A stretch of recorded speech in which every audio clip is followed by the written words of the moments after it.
What is up, Buttercup? Hey, thanks for stopping by Just Cooking with the Guys. I'm Phil, and today we have a porterhouse steak.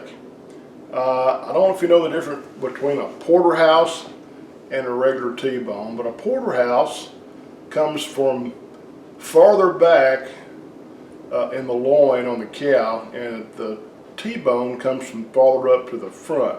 And if you'll look, the farther back you go, a porterhouse has two sides. It has the tenderloin side, and then it has the New York strip, or as some folks call it, the Kansas City strip.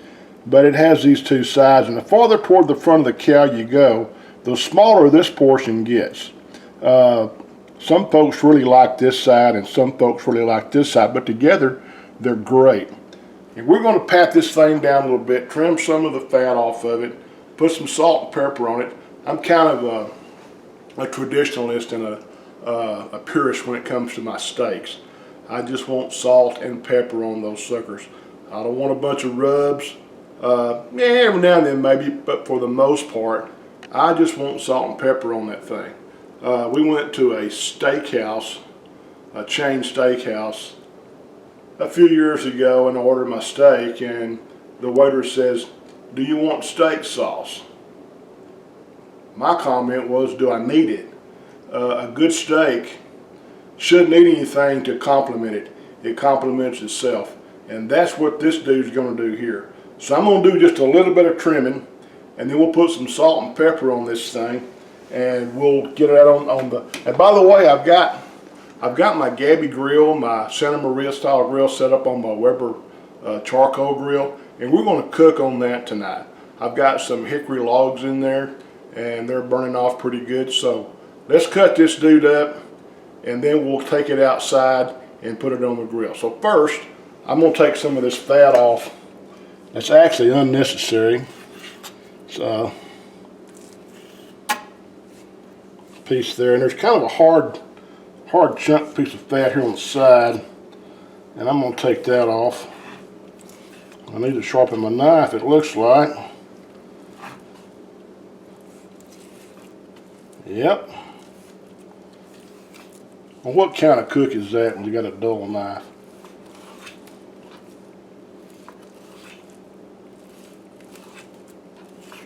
We got it. So, simply,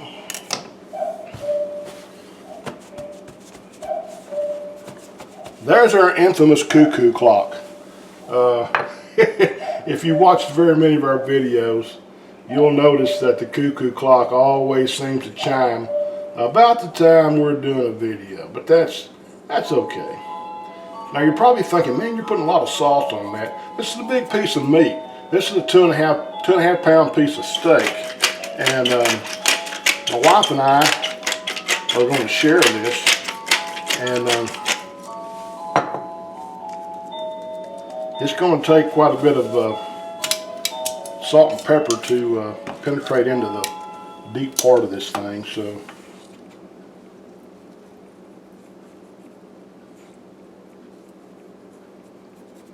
when you're seasoning with salt, always season from up high. You get a better coverage if you do than when you try to season it down here low. It doesn't come out as well. So we've got this thing seasoned the way we want it. We're going to let it sit for a few minutes. Let it sit for about, I don't know, 5-10 minutes, and let that salt kind of melt into the meat. And then we'll go outside and put it on the grill. And I'll be back with you here in a few minutes.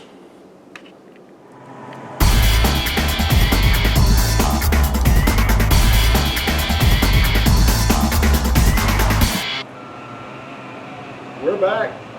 Got our grill going pretty good here.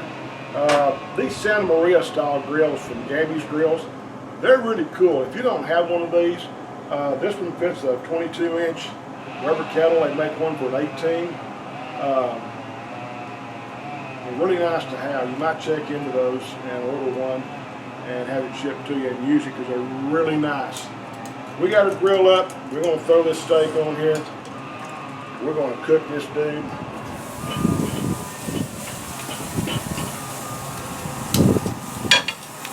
I'm going to let it down just a bit for a few minutes, maybe to there. Just going to let this thing cook. We'll let it cook, probably take it to about a 135, maybe a 140. Take it inside and let it rest for 5 minutes or so, then we'll slice it up and be ready to eat. So I'm going to come back out in a few minutes and check the temp and see where it's at, and we'll see you back. We're going to check our temp. We've had this thing cooking for a while. You know, I really can't tell you how long to cook a steak. There's so many variables, I think. How big the steak is, how thick it is, how hot your grill is, what temperature you want your steak cooked to. So I just kind of check it periodically. This is only at about 120 degrees, and I want it a little doner than that, so we're going to leave it on a few more minutes. Some people like it at that temperature. I preferably like mine just a little bit doner. If you don't have an instant read thermometer, you should get you one. They're really handy, and when you stick it in there, it gives you an instant read of what the temperature is of your meat. So we'll come back in a few minutes and check this again. Okay, we're back. I guess we cooked this probably 20 minutes total. Got it to about 135, and we let it rest for 5 minutes. We tinted it with a piece of foil and let it rest. If you're wondering why you let a steak like this rest, or really any kind of chicken or anything like that, when you're cooking something, when you start getting it hot, the molecules start going real fast. And when you take it off the grill, if you just slice into it, all the juices run out. If you'll let it sit for a while and give it time for the juices to kind of reform into the piece of meat, it'll do better and be more juicy than if you just cut right into it when you take it off the grill. So here we go. We're going to slice this dude up now and see how it looks on the inside, and hopefully it turns out the way we wanted it to. I thought a big steak deserved a big knife, so I got out my brisket knife, and we're going to use it to carve this dude up. Come right down the edge of that bone and pull that tenderloin off. Come over on this side of the bone and come down this way. Pretty much hit a bone there.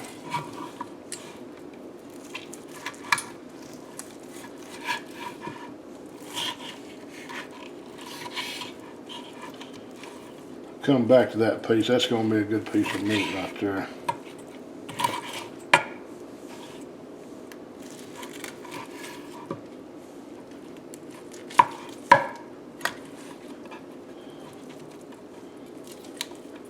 We don't have a dog, so I guess you know who this belongs to.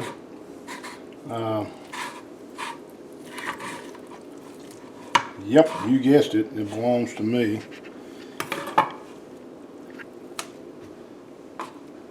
So, it's about a medium. Just about the way my wife likes them. This is her side of the steak. She's a tenderloin girl.